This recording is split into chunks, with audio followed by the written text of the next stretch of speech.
Marriage is the second most important decision of your life after salvation.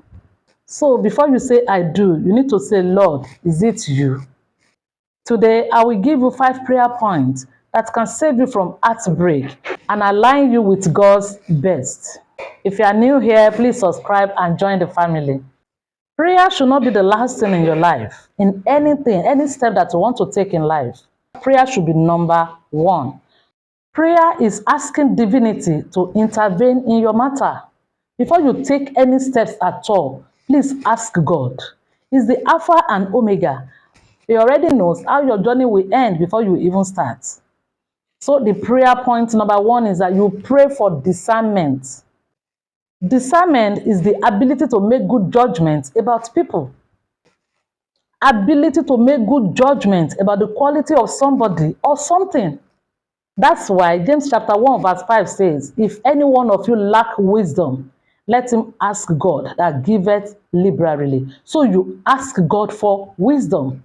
Ask God for wisdom to see beyond beauty and charm. Because the Bible says, every man proclaim his own goodness. A faithful man who can find. Jeremiah 33 verse 3 says, ask of me, and I will show you great and mighty things that you know not. You need to know that person before you anchor your destiny with that person. Before you commit your life and everything into the hands of that person. Try to know that person beyond the physical. That's what I'm saying. Beyond the family background, beyond the size of the pockets of that person. You ask God, Lord, open my eyes to see what is hidden and reveal the truth about this person to me. I want to know this person more than this. Please, my brother, my sister, take time to ask God. Marriage is deeper than you think. God loves you and He will never mismanage your destiny. God is ready to direct your steps to somebody that will help you. To destiny helper, not destiny destroyer. So please, try to pray for discernment before you say I do to anybody. Number 2, pray for God's will. Yes, pray for God's will. Matthew 26 verse 39 reads, the last verse, Jesus Christ prayed for the will of God. He said, if it is possible, let this cup pass over me. He said, but Lord, I want your will, not my will. So always pray for God's will. Don't be faster than your maker. That's what I'm saying. Don't be faster than your maker. Don't believe that you know more than God. It is not about the container, it's about the content. Understand? Because this is what is in the life of that person, and the person will display in marriage. So you have to pray for God's will. Pray for the courage to accept God's answer, even if it is no. The person look as if, okay, is the right person, and you ask God. God said, my hand is not in this. Understand? Can you relate to the story of Samson and Delilah? If Samson knew that Delilah is the one that will end his life, his career, and everything, understand? No matter how beautiful Delilah is, Samson is ready to crush her. So that is why you need to pray for God's will. It's not everything that is beautiful that are good for you. When you look at tomb from outside, it's very, very beautiful, but its inside is full of all manner of rotten bones. So that is why you need to pray for God's will. It's God that knows the intent of a man's heart. So you have to pray for God's will, even if it is no. Pray for courage to accept the will of God. God cannot mismanage your destiny. Tell him, Father, I want your will above my feelings. Lead me in the path you have chosen for me. And He's ready to lead you. God is always ready to lead us. But I want to believe that, okay, I'm now on the planet Earth, I can do it by myself. No, it's not like that. It's not like that. It's more than that, especially when it has to do with relationship and marriage. So you pray for God's will. And number 3 prayer point is you pray for character revelation, that God should reveal the character of that person to you. I want to know this person more than this. Reveal the character of this person to me. I believe whatever this person is telling me, but I want to know the person more than this. So you pray for character revelation. Luke 18:17 reads, for all that is secret will eventually be brought into the open, and everything that is concealed will be brought to light and made known to all. God is ready to reveal secret things to you when you pray for character revelation. I want to know the intent of this person's heart towards me. There's so many people that they have used I love you to destroy their lives, to end their lives. This person came to my life, Lord. He said, you want to marry me? Is this, is that? Father, reveal this person to me. Pray that every hidden habit, motive, and secret will come to light before commitment. Tell God, Father, Lord, shine your light into every corner of this relationship. That is how to pray for marriage. It can be about the person, it can be about the family of that person.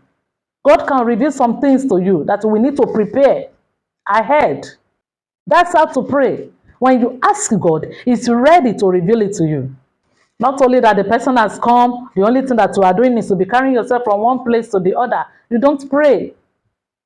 You judge the person by where the person is walking. No, that is not the real person. It is the character of that person that is the makeup of that person. Because you are going to live with the character at home. You are not going to be living with the title of that person. And number 4 prayer point is to pray for timing. Pray for right time. Pray for God's time. Ecclesiastes chapter 3 verse 1 says, He makes everything beautiful in His own time. There's always a right time before God. So you ask Him, God, I don't want to be faster than you. And I don't want to be slower than you. I want to do things according to your time and purpose for my life.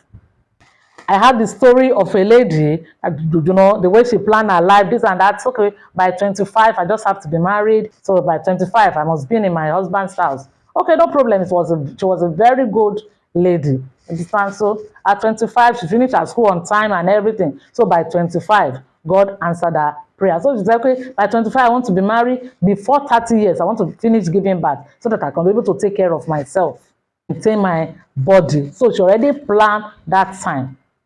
She got married at 25, but God did not answer in the area of the fruit of the womb until 32 years. Until 32 years. And she was a very good girl. She now went to go and ask God, God, what happened? What happened? Why this delay? God said, I want you to marry at the age of 32 years. You understand? And that same year of 32 years, you will have your baby. If you should marry, that time that you marry, that I allow you to marry, is because you were pestering me. That is not my plan for you. I want you to marry at the age of 32 years because the child that I want to give you is going to be a special child. By that time, I would have prepared you. A lot of experiences would have passed through that would have prepared you for what I want to do through you. But because of your persistence on the altar of prayer, I have to allow you to marry at the age of 25. But I know that the child will not come until 32. So it's not that you did anything wrong or your husband or this. So that is what I'm saying. Don't use another person's time to judge your own life. Ask God to align both of your seasons for marriage. I want to be ready when my partner is ready. 2 of you must be ready at the same time. Just like, Father, make us ready in your perfect time, not mine. Because if you force somebody to do something that they are not ready to do, there will be friction. There will be friction. So that is why you have to wait for God's time. You pray about it. Pray about everything that has to do with your destiny. Nothing is too small that we just do without carrying God along. And number 5 prayer point is you pray for mutual purpose. Pray for mutual purpose. Amos 3:3 says, can two work together except they be in agreement? There must be agreement from the 2 of you from day one. Because I've listened to so many people and I've seen that some of them, there is no agreement from the beginning. It can be, okay, my mom wants me to marry this person, my dad wants me to marry this person, they are very good family. But the 2 of them, they don't agree. They enter into the marriage in order to satisfy their parents. And at the end of the day, most of those marriages, it doesn't work out. Let's agree with our Maker, the one that created us, the one that loved us. He even formed us in our mother's womb. He said, before I formed you in the womb, I know you. That kind of a person cannot mismanage our destiny. We shouldn't take any step in life without carrying that kind of a person along. We pray for shared vision, mission, and calling. You have to agree. It's because there is no shared vision, mission, and calling. That's why you will even see pastors self going through divorce. That's why you see people that are supposed to be role model. They are not living like that. It's because there's some things that they're supposed to put in place. It's either they overlook it or they don't know. You pray, Lord, unite our hearts in the assignment that you have prepared for us. God wants to bring the two of you together for a purpose, to raise godly children for Him, to fulfill purpose on earth. Not that two of you should come together and be disgracing God and make it to be as if marriage is not good. That God is a liar. When God says marriage is good, you say, which kind of marriage? Or when you see some people that are enjoying their marriage, it is as if they are faking it. It's not everybody that is faking it. It's not everybody that is faking it. So let's do what we need to do to enjoy our marriage. Let's lay a very good foundation for our marriage on the altar of prayer. All these prayer points has helped so many people. Understand, they pray all these prayer points and it has really helped them and they are enjoying the dividends. And some people ignored it and they regret it later. God wants you to enjoy the blessing of marriage. You have to carry Him along and do it the way He wants you to do it. Prayer is not about convincing God to bless your plan. It is about aligning yourself to God's plan. You have to align yourself to God's plan. You are not the one that created yourself. It's the one that created you. I know the plan that I have for you. Thought of good and not of evil. To give you your expected end. That desire. That thing that you wish for. God said, I'm ready to give it to you. Walk with me. So please, don't take prayer for granted when it has to do with your relationship and with your life. That's our secret. Pray about everything that has to do with you. I met someone that has the physique, everything that I want in a man. The kind of something that I wrote out to God, the kind of person that I want to marry. But each time that I pray, I don't have peace, I don't have rest of mind. This guy get money, he get the physique, he get everything. But I thank God because I have no God and I know what I want. I told God to reveal who this guy is to me because the prayer is too much from everybody. I myself, I don't know the reason, but what I know is that I don't have peace. But physically, everything, this guy is good. You know, you can't fathom it, but when I pray, if I say, God, I want rain to fall, if this is not the person that you want for me, without any cloud gathering, you will see rain immediately. All manner of this. God, I want this. God, anything I said, the negative one, it will happen immediately. I say, I have to pray more. I have to pray more. God, I don't want to miss it. That's my prayer before I married. Father, help me. You know the heart of man. I don't want to miss it. I don't want my marriage to end like my parents' own. Help me, oh Lord, every day. Different people will be coming. You go and be asking God. So please, carry God along. Pray very well. It's not about emotion first. Marriage is spiritual. So you need God to enjoy your marriage. God will help you. God will bless you in the mighty name of Jesus. So before I go, which of these prayer points do you need to pray today? Let me know. I'm expecting your comments under the video. In my next video, I'm going to be talking about red flags that you must never ignore before marriage. Red flags that you must never ignore before marriage. Try to watch that video too.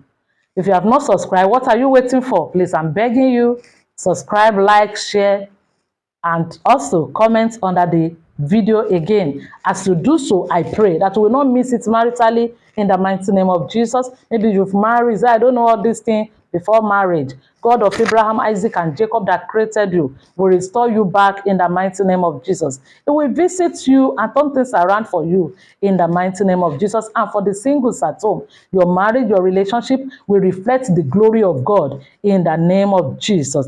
You will never be victim of evil marriage in the mighty name of Jesus. It doesn't matter what is the matter. You will matter where it matters in life in the mighty name of Jesus. See you at the top. I love you. Shalom.